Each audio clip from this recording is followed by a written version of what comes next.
States, 1,200 plus reporters. আমি সিদ্ধান্ত লওঁ কিমান ল'ৰা দিল্লী ইউনিভাৰ্চিটিত পঢ়িম বুলি ভাবি আছে তেওঁলোকৰ মাৰ্কশ্বিটখন কি হ'ব এতিয়া সেইকাৰণে অকণমান CBSEৰ ইনষ্ট্ৰাকশ্যনটো ওলাওক মোদী ডাঙৰীয়াই যিটো ৰাস্তা দেখুৱাইছে আমি সেইফালেদি খোজ কাঢ়িব খুজিম কিন্তু ব্যৱহাৰিক দিশটো অসমৰ প্ৰেক্ষাপটত ব্যৱহাৰিক দিশটো অলপ এক্সামিন কৰি ল'লে ভাল শেহতীয়াকৈ আৰু এটা বস্তু দেখা পোৱা গৈছে অসম নাগালেণ্ড সীমান্তত পুনৰ অশান্ত হৈ পৰিছে কিছুদিন পূৰ্বে ৰূপজ্যোতি কুৰ্মীলৈও গুলী চালনা কৰিছে সেই সন্দৰ্ভত কেন্দ্ৰীয় গৃহ বিভাগৰ সৈতে আলোচনা হৈছে নেকি চাওক অসম নাগালেণ্ড সীমান্তৰ গোটেই ব্যৱস্থাটো বৰ্তমান সুপ্ৰিম কোৰ্টৰ অধীনত আছে দুইটা ষ্টেট সুপ্ৰিম কোৰ্টত গৈছে সুপ্ৰিম কোৰ্টে যিটো জাজমেণ্ট দিব সেইটোৱে সীমা হ'ব আৰ্গুমেণ্ট শেষ হৈ গৈছে গতিকে এতিয়া আমি জাজমেণ্টৰ অপেক্ষাত আছোঁ নাগালেণ্ডৰ মুখ্যমন্ত্ৰী ডাঙৰীয়াই মোক চিঠি লিখিছে যে এইটো ঘটনা হৈছে অতুল বৰা ডাঙৰীয়াই তেখেতৰ লগত কথা বতৰা পাতিছে মই বিচাৰোঁ যে উত্তৰ পূৰ্বৰ ৰাজ্যসমূহৰ লগত আমি সংঘাতত যোৱাৰ প্ৰয়োজন নাথাকে আমি এফালে কওঁ হাত ভনি ইফালে আকৌ আমি সংঘাততো থাকোঁ সেইকাৰণে মই ভাবোঁ যে নাগালেণ্ডেও অসমৰ মাটিত আহিব নালাগে অসমো নাগালেণ্ডৰ মাটিত আহিব নালাগে আৰু আমি হাত ভনিৰ কেৰেক্টাৰটো ৰাখিব লাগে আৰু মই ভাবোঁ যে এই দিশত অকণমান কাম বন কৰিলে আমি বহুত কেইটা সীমা সমস্যা অহা মোৰ কাৰ্যকালৰ ভিতৰত আমি শেষ কৰিব পাৰিম দেখা পোৱা গৈছে যে ডক্টৰ এজনক খুব বেয়াকৈ প্ৰহাৰ কৰিলে আপুনি নিৰ্দেশো দিছে আৰু ইতিমধ্যে প্ৰয়াত কৰিছে আৰু সকলোৱে আপোনাৰ এই ক্ষেত্ৰত দেখিছে তৎপৰতা গতিকে এই ধৰণৰ ঘটনাবিলাকসমূহত আপোনাৰ প্ৰতিক্ৰিয়া কি চাওক যিকেইজন ব্যক্তিয়ে ঘটনাৰ লগত জড়িত তেওঁলোকক আমি গ্ৰেপ্তাৰ কৰিছোঁ আৰু মই অলৰেডি পুলিচক কৈছোঁ যে এমাহৰ ভিতৰত চাৰ্জশ্বিট দিব লাগে আৰু 3 মাহ বা 6 মাহৰ ভিতৰত আমি কনভিকশ্যন ল'ব লাগে আৰু তেতিয়ালৈকে যাতে মানুহকেইটা জেলৰ পৰা ওলাই যাব নোৱাৰে গতিকে এই ক্ষেত্ৰত চৰকাৰে দৃঢ় ব্যৱস্থা ল'ব ইতিমধ্যে ৰাইজে দেখিছে ব্যৱস্থা লোৱা আৰু আজিৰ দিনত চিকিৎসকৰ ওপৰত আক্ৰমণ মানে নিজৰ ওপৰতে আক্ৰমণ যদি চিকিৎসকসকলে কালিৰ পৰা দায়িত্বত নাযাওঁ বুলি কয় কৰ্তব্যত নাযাওঁ বুলি কয় মানুহৰতো শৱদেহৰ একেবাৰে মানে শ্মশানত লৈ যাব পৰা ব্যৱস্থা নাথাকিব সেইকাৰণে যিকেইজন ব্যক্তিয়ে কাম কৰিলে তেওঁ এই কাম কৰিলে অমানৱীয় কাম কৰিলে আৰু এটা কথা বুজা উচিত সকলোৱে যে বৰ্তমান এখন চৰকাৰ আছে যি চৰকাৰখনৰ এইবিলাকৰ ক্ষেত্ৰত নীতি হ'ল শূন্য সহনশীলতা আৰু উইল ষ্ট্ৰাইক বেক এনেকুৱা যদি ঘটনা হয় যি ক্ৰিয়া হ'ব তাতকৈ প্ৰতিক্ৰিয়া বেছি ডাঙৰ হ'ব এই কথাটো সকলোৱে বুজি লোৱা উচিত যে ক্ৰিয়া হ'লে প্ৰতিক্ৰিয়াটো তাতকৈ ডাঙৰ হ'ব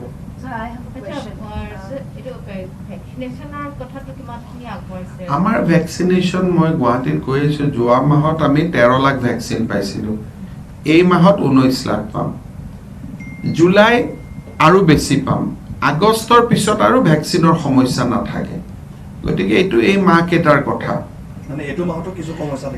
এই মাহত যোৱা মাহত আমি গোটেই মাহটোত 13 লাখ লোকক ভেকচিন দিছিলোঁ মানে 13 লাখ ড'জ আমি ভাৰত চৰকাৰৰ পৰা ৰাজ্যিক কোটাত আৰু চেণ্ট্ৰেল কোটাত আমি 13 লাখ ভেকচিন পাইছিলোঁ এইবাৰ আমি ভেকচিন পাম 19 লাখ তাৰমানে যোৱা মাহতকৈ 6 লাখ বেছি অহা মাহত মোক কোৱা মতে আমি ভেকচিন প্ৰায় 1 মাহতে 30-35 লাখ পামগৈ সেইকাৰণে এইখিনি জাষ্ট মই ভাবোঁ যে আনাডাৰ 20 দিনৰ এটা ক্ৰাইচিছ তাৰপিছত লাহে লাহে ভেকচিনৰ কথাটো ক্ৰাইচিছটো নোহোৱা হ'ব 31 ডিসেম্বৰ 2021 ভিতৰত টাৰ্গেট কি খতম কৰি দিম ভেকচিন 100% আৰু এটা প্ৰশ্ন আছে খালি 100% বুলি কওঁতে অসমৰ ইউজুৱেলি এক্সাম মানুহে ভেকচিন ল'ব নোখোজে চ' ইচ্ছুক 100% willing people will get vaccination. So I want to ask a question out of the track, of course. Of course, what would be your way forward when we come to the NRC and the CA issue, of course? Right now, I think in both the issue, the ball is either in the court of central government or in the Supreme Court.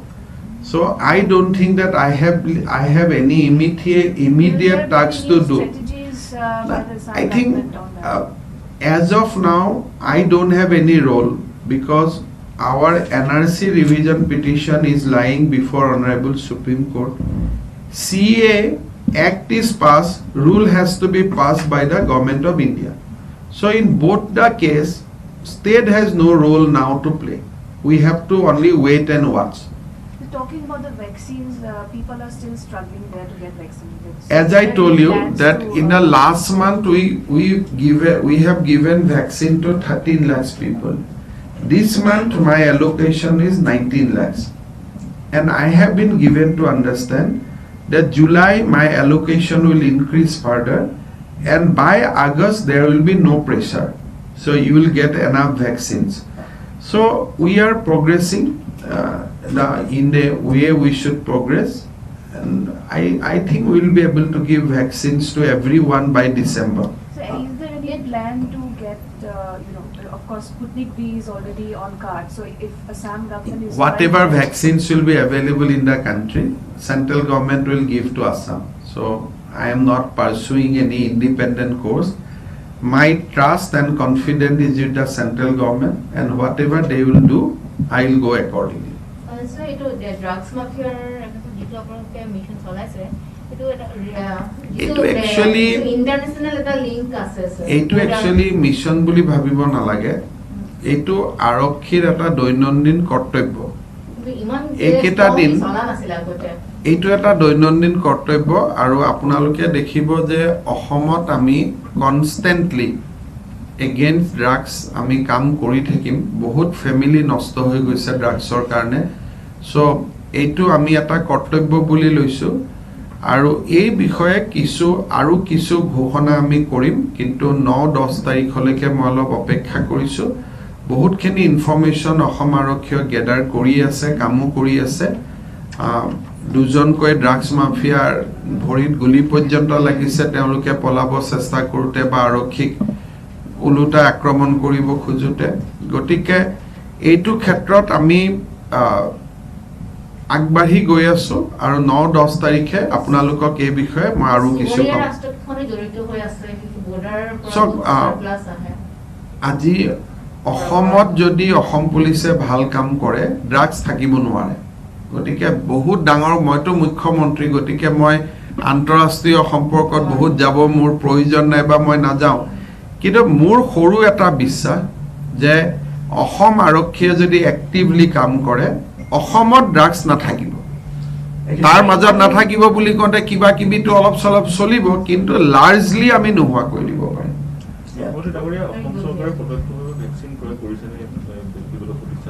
আমি কৰি আছো।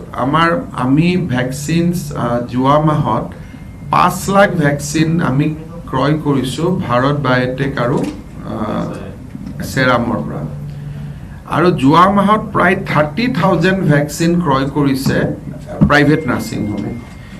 এই মাহত আমি 7 lakh vaccine আমাৰ টকা দি কিনিম for 18 to 44।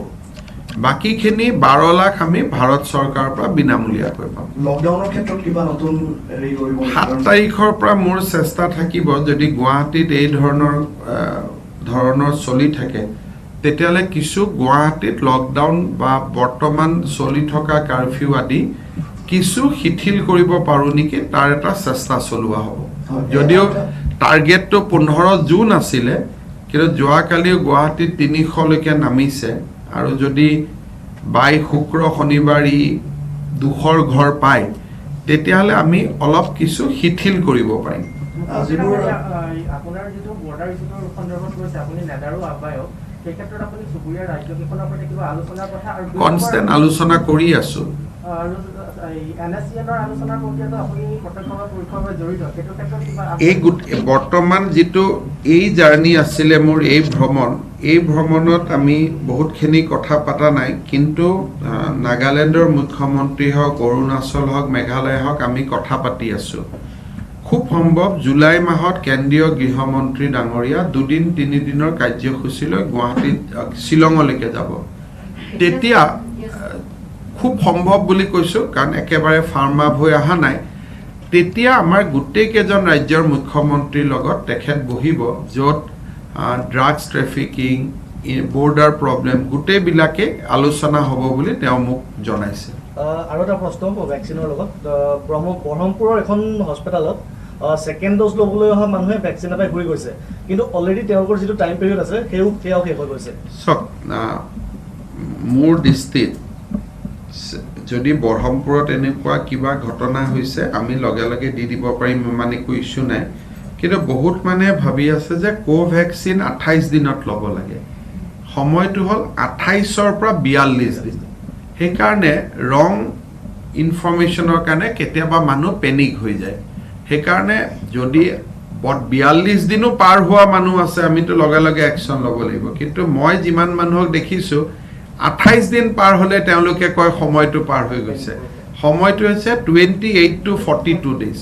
আৰু এটা অসুবিধা হৈছে মানুহবিলাকৰ ভেকচিনেশ্যনৰ ক্ষেত্ৰত দেখা পোৱা গৈছে যে তেওঁলোকে যিসকলৰ মোবাইল স্মাৰ্টফোন নাই স্লট বুক কৰাটো অফলাইনৰ ক্ষেত্ৰত কিবা আপোনালোকে এতিয়া আমি চাহ বাগিচাত বা এনেকুৱা যাৰ মোবাইল নাই তাতে আমি এটা সিদ্ধান্ত লৈছোঁ যে যিজন ভেকচিন চেণ্টাৰটোৰ ইনচাৰ্জ হ'ব তেওঁৰ মোবাইলতে আমি গোটেইবোৰ ৰেজিষ্টাৰ কৰাই দিম। আৰু ভাৰত চৰকাৰে তেনেকুৱা এটা ব্যৱস্থা কৰি দিছে। ধৰক অনাথ আশ্ৰম, তাৰ যিজন প্ৰবন্ধক থাকিব বা গাৰ্জেন থাকিব তেওঁ পাৰিব। চাহ বাগিচাত মেনেজাৰজনে পাৰিব চবক, তেওঁৰ এটা নম্বৰৰ পৰাই লিংক কৰি দিব পাৰিব। সেইকাৰণে এই নিয়মবোৰ শিথিল হৈ আছে আৰু মই বিশ্বাস কৰোঁ এনেকুৱা এটা দিন আহিব যেতিয়া ঘৰে ঘৰে গৈও আপুনি ভেকচিন দিব পাৰিব after August. Sir, you have said that PM has advised you for the 0 hour to get the negative feedback. So, what are you planning? Like, are you really want to? No, do this system? Honorable PM has advised us that you distribute all the MLAs among one minister. So whatever feedback, he said that don't discuss mainly about the positive feedback. Discuss about the feedback which pointing out some deficiency on certain schemes. Suppose we are running ANREGA. So the MLAs will tell minister that in my constituency this is not happening. Things are not okay. So then this minister will take all these things to the cabinet meeting. Before the formal cabinet meeting start, we'll spend some time, which you can name it as a 0 hour, discussing all this feedback, not about mostly about the positive feedback, but the feedback where you need to take actions, remedial actions. So he has advised me that you can start that kind of thing. It is not a instruction, but he has advised me that these are some model you can think of. এইখিনি আৰু এটা প্ৰশ্ন আছে যিটো পৰেশ বৰুৱাৰ কথাটো কোৱা হ'লে, আৰু দ্বিতীয় এটা বিষয় যিখিনি বৰ্তমান আলোচনালৈ আহিলে অৰবিন্দ ৰচনাপন্থী বা অনুপ চেতিয়াপন্থী তেওঁলোকৰ সৈতেও দীৰ্ঘদিন ধৰি আলোচনা হোৱা নাই বা তেওঁলোকৰ যিখিনি দাবী আছে তাত ইণ্টাৰলোকেটৰে কাম কৰি আছে, তেওঁলোকৰ লগত কথা পাতি আছে ইণ্টাৰলোকেটৰে। মই পাতা নাই, কোনোবা এটা দিনত তেওঁলোকৰ লগতো মই নিজে পাতিম। বৰ্তমান কিন্তু ইণ্টাৰলোকেটৰ যিগৰাকী আছিলে আগৰেবি মাথুৰ, তেখেতৰ টাৰ্ম শেষ হৈছে, নতুন ইণ্টাৰলোকেটৰ হোৱা নাই। মই এইটো বিষয়ে কথা পাতি ল'ম। মই ডাইৰেক্টলি যোৱা কালি পৰহিৰ সাক্ষাৎকাৰত এই পইণ্টটো অহা নাই, কিন্তু গুৱাহাটীত গৈ এবাৰ তেওঁলোকক মই লগ পাম বুলি ভাবিও থৈছোঁ, তাৰপিছত কথাখিনি পাতিম। Sir, I need your comment in English also. Can we do like separately or you just answer me? I'll do today. I'm just meeting my. Okay. So I need Sometime your we'll comment talk on the again. Doctors attack like that. We have already taken strongest possible action. We have nabbed all the culprit. Investigation will be completed in 15 to 20 days of time. We will file charge sheet immediately, and we will try our best that conviction is awarded in a shortest possible time after observing all judicial process. Okay. So what is your decision on the 12th class exam? Is it going to? So that once I go back to Guwahati, I'll discuss with various organization, guardians, teachers, and then we'll take a call. And you have met other ministers also. I have already explained. So it was it Assamese. chalo, Sir, un sati if will Arba be- Minister If you plan to- কি ধৰণৰ আলোচনা কৰিব? Generally, all this time I have utilized my time to have a basically. This is a part of protocol. Then when you become chief minister, you come and meet all important ministers. Then they will give some feedback what is not happening in the state. and I placed a request that what you need to be done, what is pending in the ministry. So we have exchanged notes, but from next time it will be like kind of a business trip. This trip is mostly about courtesy. Finance Minister to courtesy So basically I work with everyone last 5-6 years. Now once I become CM, I came and I meet them. I have put some requests. They have also expressed what their expectation from me. So this time it is mostly just these are in the realm of courtesy.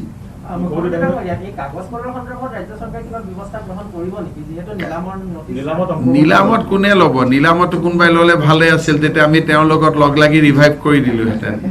এইটোতো নিলামৰ notice ওলায়ে থাকে মাজে মাজে। এইকেইদিন মই দেখিছোঁ এনেকে ধৰণে নটিচখনৰ কথা বুজি আছে যে কোনোবাই ল'ব, ল'লেতো ভালেই। কোনোবা যদি প্ৰাইভেট মানুহে ল'ব খোজে তেতিয়াহ'লে কৰ্মচাৰীসকলৰো কাম হৈ গ'ল, চব হৈ গ'ল।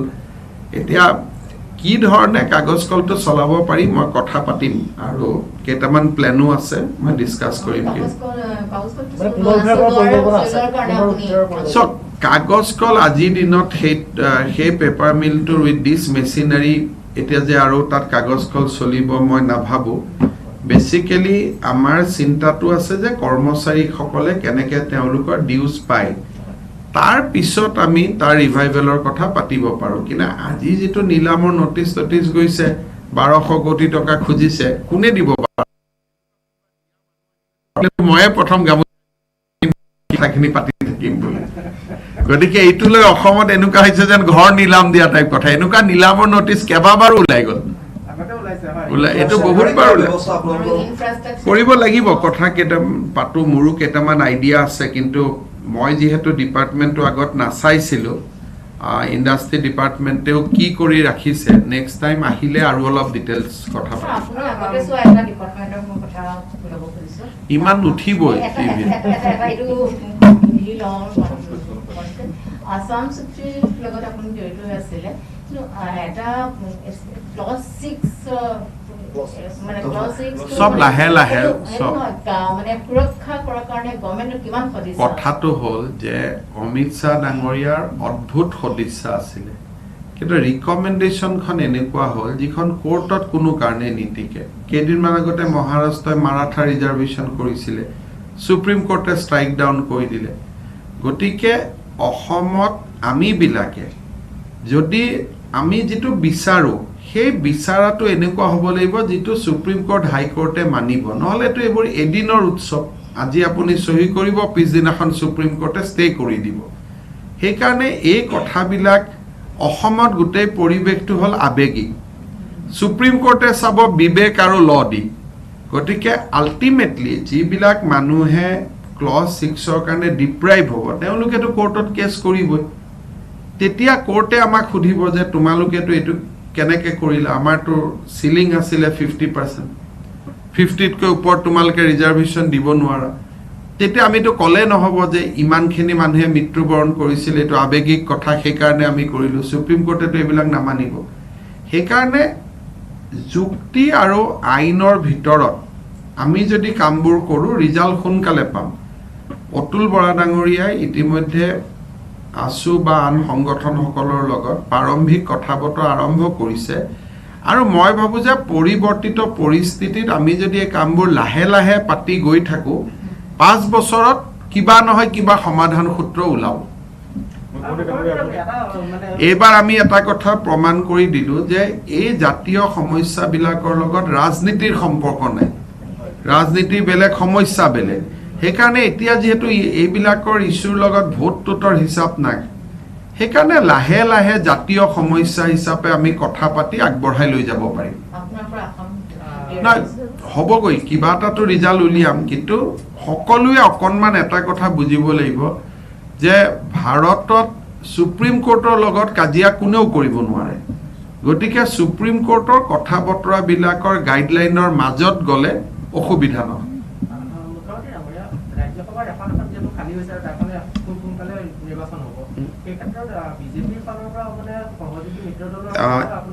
এই আসনখন বিজেপিয়ে প্ৰতিদ্বন্দ্বিতা কৰিব কাৰণ বিশ্বজিৎ দৈমাৰীয়ে দ্বিতীয়বাৰ যেতিয়া তেওঁ প্ৰতিদ্বন্দ্বিতা কৰিছিল he came to Delhi as a BJP nominee গতিকে এইখন আসন বিজেপিৰ হাতত থাকিব আৰু বিজেপিয়ে এই আসনখনত প্ৰতিদ্বন্দ্বিতা কৰিব প্ৰাক্তন মুখ্যমন্ত্ৰী সৰ্বানন্দ সোণোৱাল ডাঙৰীয়া বৰ্তমান কেন্দ্ৰলৈ অহাৰ বা তেওঁ কেবিনেট মন্ত্ৰী হিচাপে অহাৰ কিবা তেনেকুৱা ধৰণৰ পৰিৱেশ হৈছে নেকি বা তেনেকুৱা কথা বতৰা হৈছে এই বিষয়টো মোৰ লগততো কোনেও আলোচনা নকৰিব কাৰণ এইটো কথা এনেকুৱা নহয় যে মই মোৰ ওচৰত তাৰ কিবা সমাধান সূত্ৰ থাকিব কিন্তু যিদিনাখন মুখ্যমন্ত্ৰী সোণোৱাল ডাঙৰীয়া আৰু মোৰ আৰু কেন্দ্ৰীয় নেতৃত্বৰ মাজত বৈঠক হৈছিল তেতিয়া নাড্ডা ডাঙৰীয়া এইটোৱে কৈছিলে যে ये 5 साल असम हिमन संभालेगा और सोनोवाल को नया जिम्मेदारी दिया जाएगा এটা হেতু মই নাজানো আৰু তেওঁৰ ওপৰতো আৰু মইতো কমেন্ট দিব নোৱাৰো এই দুটা শব্দই তেওঁলোকে কৈ গোটেই আলোচনাটো সামৰিছিল গতিকে ফাইনেল লাইন দুটা আছিল এইটো যে মই 5 বছৰ অসম চাম আৰু সোণোৱাল ডাঙৰীয়াই নতুন দায়িত্ব পাব এতিয়া আমাৰ পাৰ্টিত সকলোৱে দায়িত্ব ইভেন জিলা এখন চাব দিয়াটো দায়িত্ব মন্ত্ৰী হ'ব দিয়াও দায়িত্ব মুখ্যমন্ত্ৰীৰ দায়িত্ব কেন্দ্ৰীয় মন্ত্ৰীৰ দায়িত্ব আনকি প্ৰধানমন্ত্ৰীৰ দায়িত্ব বুলিয়ে লোৱা হয় সেইকাৰণে কি হ'ব কি নহ'ব মোৰ কোৱাৰ অধিকাৰ নাই কিন্তু এটা কথা মই জানো যে তেখেতৰ অভিজ্ঞতা বা তেখেতৰ যিখিনি আজি ক'ব গ'লে যিটো এক্সপিৰিয়েঞ্চ তেওঁ গেইন কৰিলে যে চেণ্ট্ৰেল মিনিষ্টাৰ আৰু চিফ মিনিষ্টাৰ এই দুইটাকে ৰাইজ আৰু দেশৰ সেৱাত দলে নিশ্চিতভাৱে বিনিয়োগ কৰিব মুখ্যমন্ত্ৰী নগৰে আপুনি 24/7 কৰ্মসংস্কৃতি শেষ কৰি আপোনাৰ কাৰ্যালয় বা অন্য মন্ত্ৰী কাৰ্যালয় খোলাৰ ক্ষমতা কৰিছে পৰিকল্পনা কেনেকৈ বাস্তৱ হৈ যাব মোৰ কথাটো হ'ল এনেকুৱা যে মন্ত্ৰীসকলৰতো কোনো অফিচ টাইম নাথাকে গতিকে যদি কিবা ফাইলৰ কাম থাকে ৰাতি হ'লেও বহি কৰক সেইকাৰণে মোৰ তাতে মই শিফটটো 3টা কৰি দিছোঁ 8 hours 8 hours 8 hours যাতে কৰ্মচাৰীসকলৰ ক্ষতি নহয় কৰবাৰ পৰা মই নগাঁৱৰ পৰা ৰাতি 12টা তোৰত আহিলোঁ ফাইল কেইটা অফিচত পৰি আছে ঘৰত গৈ ৰাতিপুৱা ওলাই আহি চহী কৰাতকৈ পুনে পুনে অফিচত আহিম চহী কেইটা কৰি ঘৰত যাম অৰ্থাৎ আৰু ৰাতিও যদি কোনোবা ডিসি এসপি মুখ্যমন্ত্ৰী কাৰ্যালয়ত কিবা বিচাৰে অন্তত পাব কালিয়ে ধৰক 1:30 বজাত পুলিচে কাম কৰি আছে 3টা লৈকে বিচাৰি আছে কামটো হৈছে তেওঁলোকে ৰিপৰ্ট এটা দিব খুজিছে সো মোক 3টাত ফোন কৰিছে মোক পাইছে যে গতিকে সেই ব্যৱস্থাটো আমি ৰাখিছো যাতে 8 hour শিফটত চলি থাকে এটলিষ্ট সিএম অফিসত কোনো তেনেকুৱা নাই মই কাবা কোনোবা মানুহক লক কৰিব খুজিছে মই ৰাতি 12টাতে এপইন্টমেন্ট দি দিম যদি মোৰ সময় থাকে তেনেকে অলপ বেছি দেৰি কাম হ'ব মানে আমি এবাৰ আশা কৰিব পাৰো যে অনাগত সময়ত অসমৰ কৰ্মসংস্কৃতি সলনি হ'ব অলপ অলপ খবৰ কৰক হৈ আছে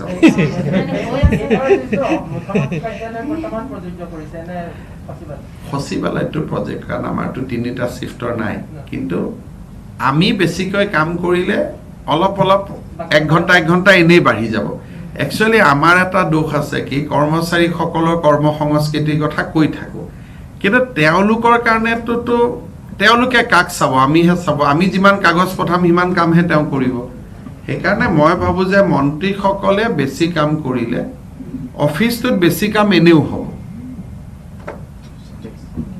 ঠিক আছে আৰু এটা সুধিল বানপানী আহি আছে আপোনাৰ কেন্দ্ৰীয় মন্ত্ৰীসকলৰ সৈতে আলোচনা কিবা নতুন পৰিকল্পনা আছে নেকি ইমিডিয়েট এটাটো এবাৰ আমি কৈছো বাৰ মুক্ত অসম এটা আমাৰ থাকিব খালি এই বানপানীত বহুত কৰিবলগীয়া নাপাম কাৰণ বানপানীটো আহিয়ে যাব কিন্তু অহাবাৰ বানপানীৰ আগত কিছু ৰাইজে যাতে আশাৰ বাতৰি শুনে তাৰ কাৰণে কাম কৰিব লাগিব আৰু কালিও অমিত শাহ ডাঙৰীয়াই মোক কৈছে যে যেতিয়া মই শিলঙত যাম ফ্লাডৰ ওপৰতে বেছি কথা পাতিম ৰাষ্ট্ৰীয় সমস্যাৰ যেটো দীৰ্ঘদিনীয়া দাবী সমস্যা ৰাষ্ট্ৰীয় কৰি কি লাভ হ'ব এইটো এটা বহুত ডাঙৰ আবেগিক ইস্যু সমস্যাটো ৰাষ্ট্ৰীয় কৰি কি লাভ সমস্যাত কেটেগৰী ক'ত থাকে মই নাজানো এইবিলাক অসমত কিবা কিবি মানুহৰ মূৰত সোমাই দিয়ে এতিয়া সমস্যা এটা ৰাষ্ট্ৰীয়